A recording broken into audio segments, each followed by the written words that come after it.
Good මෝනිින් උදේ 6:00 වෙලාව උදේම වැස්සත් අරගෙන අපි යනවා නුවරඑළියට. ඒ නුවරඑළියට යන අතර මග තියෙනවා ඔයාලා කවුරුත් දන්න අප්පච්චිගේ තේ කඩේ. මම දැන් මේ ඉන්නේ අප්පච්චිගේ තේ කඩේ රොටියක් කාලා තේ එකක් බීලා ආයේ ගමන ආරම්භ කරනවා. මොකද අපි හිතමු නැති විදිහට වැස්සක් පටන් අරගෙන තියෙන්නේ.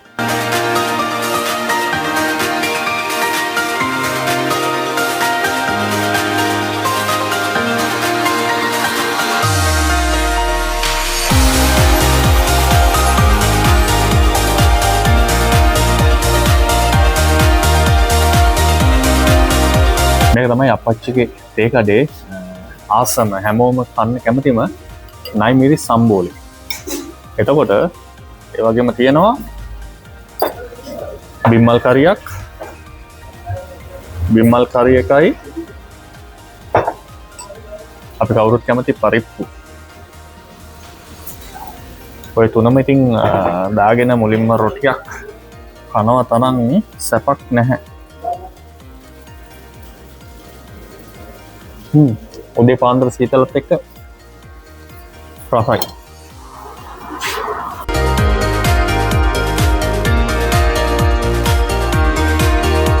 කෑම ඇත්තටම රහයි. මේ ගොඩක් ඉස්සෙල්ලා අප්පච්චිගේ තේ කඩේට එන කෙනෙක් මේ කවුද කියලා මම අමුතුවෙන් හඳුනලා දෙන්න ඕනේ නැහැ. මම එක දෙයක් අහන්න. මම බෝඩ් එකේ දැක්කා මේ කොපි කළ හැක සමකල නොහැකි. ඇයි එහෙම දෙයක් ගහුවේ? කියන්නේ මගේ ක්වොලිටි එකත් එක්ක මම හරියට දැන් අවුරුදු 15ක් තිස්සේ රස්සාව කරගෙන යනවා. ඉතින් මම වෙනම බ්‍රෑන්ඩ් එකක් වගේ හදාගෙන ඉන්නේ. මගේ උත්සාහය තමයි මගේ කස්ටමර්ස්ලට හොඳ රසවත් ගුණවත් දෙයක් දෙන එක. ඔව් ඒක නම් මම බයිනතෝ කියනවා මෙතෙන්ට එන කෙනෙක්ට ඔයාලත් එන්න ගම්පොලේ ඉඳන් නුවරඑළියට යනවා නම් ඒ පාරේ එන්න. ඒකම මේ තමයි අප්පච්චි. මේ ඉන්නේ. ඉතින් අප්පච්චිගේ නම කියන්නකෝ. නම කුමාර. හරි. මේ අප්පච්චි එතකොට මේ තමයි පුතා. ඉතින් මමත් ඔයාලට කියනවා එන්න ගම්පොලේ ඉඳන් නුවරඑළියට යනවා නම් මේ අප්පච්චිගේ තේ කඩේ නවත්තලා රසමස රොටි එතකොට උළුඳු වඩ ඒ වගේම තමයි විශේෂම දේ නයිමිරිස්. නයිමිරිස් එකක් එක්ක රොටියක් කාලා කෝපි එකක් බීලා යන්න පුළුවන්.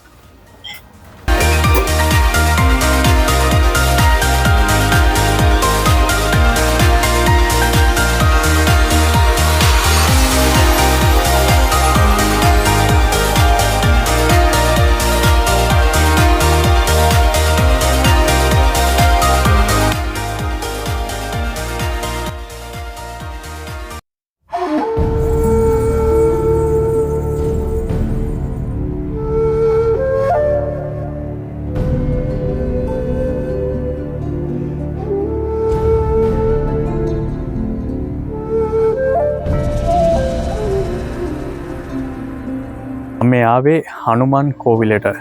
මේ නුවරඑළියට යන හින්දු බැතිමතුන් මේ කෝවිලට එන්න අමතක කරන්නේ නැහැ.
ඇහෙනවනේ සද්දේ වර්ෂාපතනය වැඩි ටිකක්.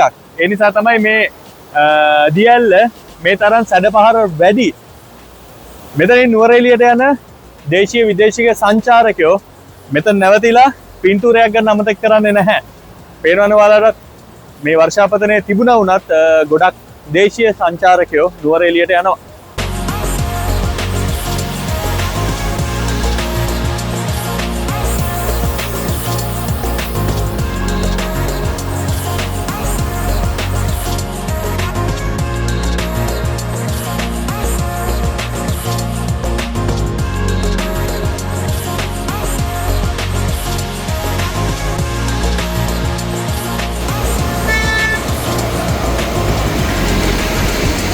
ඔන්න වැස්සත් තරන් නුවරඑළිය යන අපි ලබු කැලේ නතර කරා උණු තේ එකක් බීලා යන්න.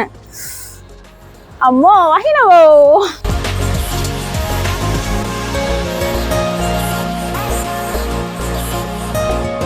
කන්ද උඩ නම් හොඳ වර්ෂාපතනයක් තියෙනවා වගේ අද. ඒ කියන්නේ හොඳටම වැස්ස.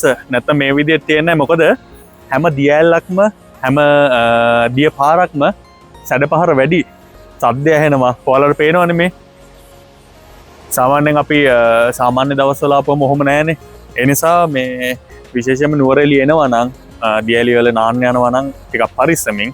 මොකද මේ වෙද්දී ගොඩක් අනතුරු වුණා. ඒ නිසා ඒ ගැනත් සැලකිලිමත් වෙන්න ඔයාලා නුවරඑළිය ඇවිල්ලා නාන්න හිතාගෙන ඉන්නවා නම් දියැලකින්. සීතලයි. කුඩු පොදක්. ඔයාලත් ලබු කැලේ ට්‍රී ෆැක්ටරි එකට ආවොත් අමතක කරන්න එපා රසම රස චොක්ලට් කේක් කෑල්ලක් එක ටී එකක් බොන්න. ඉතින් මම ගත්තේ චොක්ලට් කේක් එකක්. අපි බලමු රහ කොහොමද කියලා.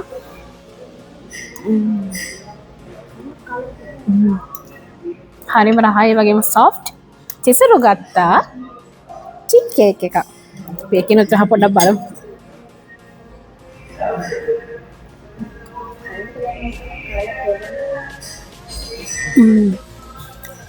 ඒක රහ නිකන් තනිකරම මිල්ක් ටී එකක් බොනවා වගේ.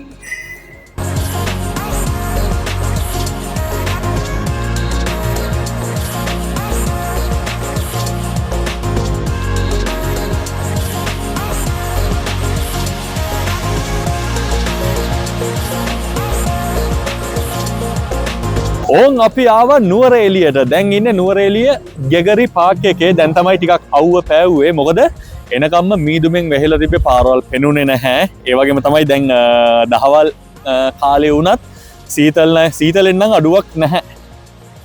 මිනිස්සු විනෝද වෙනවා, බෝට්ටු වල සවාරි යනවා. එතකොට පුංචි පොඩි පොඩි කෑම කඩ තියෙන ඒ වලින් ආහාර පාන අරගෙන පවුල පිටින් විනෝද වෙනවා.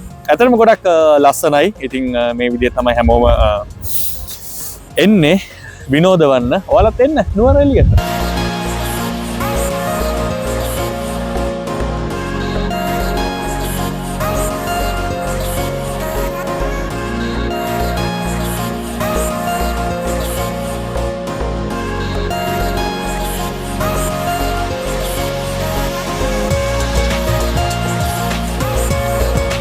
නුවරඑළියේ ගෙගරි වැවට එන කෙනෙක්ට මේ බෝට් සර්විස් එකත් ඔයාලට යන්න පුළුවන් පවුලේ පිටින්ම රුපියල් 2500 ඉඳන් මේ බෝට්ටුවක් ඔයාලට රෙන්ට් එකට ගන්න පුළුවන්. සාමාන්‍ය පැය භාගයක් පැයක් අතර ඔවුන් යනවා මේ ගෙගරි වැව වටාම.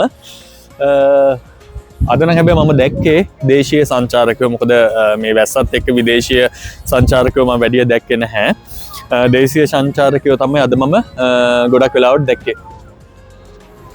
එන්න සීතලයි.